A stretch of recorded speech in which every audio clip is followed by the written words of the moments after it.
وہابی کون لوگ ہیں؟ وہابی اور ایک عام مسلمان میں کیا فرق ہے؟ دیکھیے، وہابی کا لفظ بطور گالی استعمال کیا جاتا ہے، جیسے جماعت اسلامی کے لوگوں کو لوگ مودودیہ کہہ دیتے ہیں۔ تو اول تو یہ لفظ کسی شکل میں بھی زبان پہ نہیں لانا چاہیے، کبھی استعارتاً کسی شخص کو معین کر کے نہیں کہنا چاہیے کہ وہ وہابی ہے۔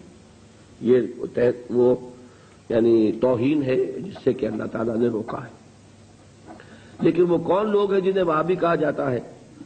نجد میں آج سے تقریباً 250 سال پہلے ایک شخصیت پیدا ہوئی، محمد ابن عبد الوہاب۔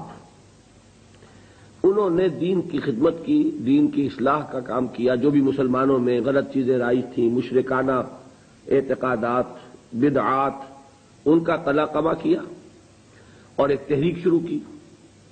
اس کا پھر معاہدہ ہو گیا آل سعود کے ساتھ کہ آل سعود ایک ابھرتا ہوا قبیلہ تھا یہ، تو ان دونوں کا معاہدہ یہ ہو گیا کہ ہم مل جل کر کام کرتے ہیں، اگر حکومت کو ہم قائم کر لیں تو اس کی حکومت، اس کا انتظام جو ہے دنیاوی وہ آل سعود کے پاس رہے گا، اور اس کے دینی معاملات جو ہیں وہ آل شیخ کہلاتے ہیں، وہ اب شیخ محمد بن عبد الوہاب کے خاندان کے پاس۔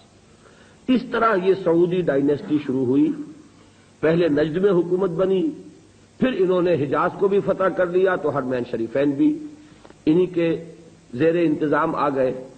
تو یہ جو ایک سلسلہ چلا ہے، تو اب ان میں محمد ابن عبد الوہاب رحمۃ اللہ علیہ نے جہاں بہت اچھے کام کیے، وہاں ایک پہلو ایسا بھی تھا جس پہ اختلاف پیدا ہوا۔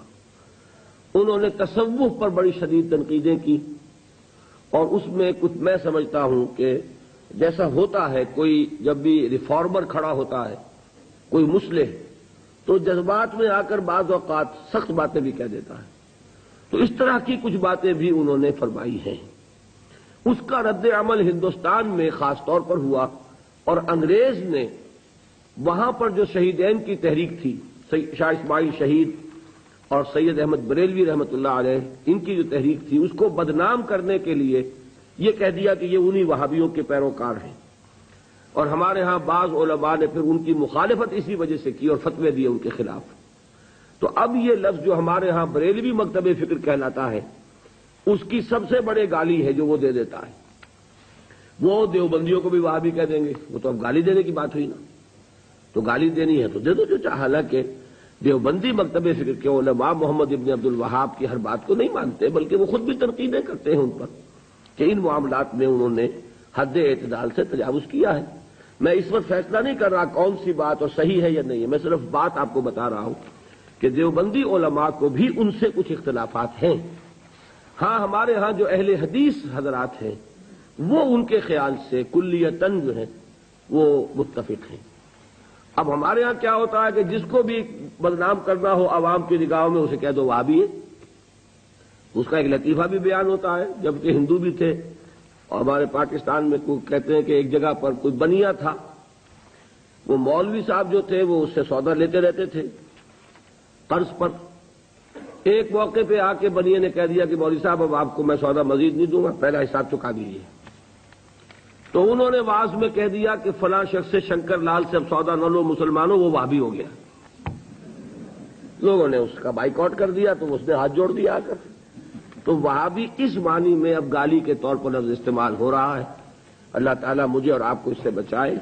محمد ابن عبد الوہاب رحمۃ اللہ علیہ نے بہت کام اچھے کیے۔ اس عرب میں بھی بہت شرک ہو رہا تھا، قبر پرستی ہو رہی تھی، یہاں تک کہ جو یمن سے حاجی آتے تھے، طائف سے گزرتے ہوئے حضرت عبداللہ ابن عباس کی قبر چونکہ طائف میں ہے، پہلے اس کا طواف کرتے تھے، پھر جاتے تھے خانہ کعبہ کے طواف کے لیے۔ تو انہوں نے ان تمام چیزوں کو ختم کیا ہے، اور ابھی تک تو انہی کے اثرات تھے اصل میں کہ جو سعودی عرب میں چل رہے ہیں۔ اب جو نئی نسل ابھر آئی ہے تو وہ آل شیخ کا عمل دخل جو ہے وہاں بہت کم ہو گیا ہے۔ آگے حالات کیا ہوتے ہیں تو اللہ کے علم میں، یہ ہے اصل شے۔ تو اس کو جو حقیقت ہے اسی تک رکھنا چاہیے۔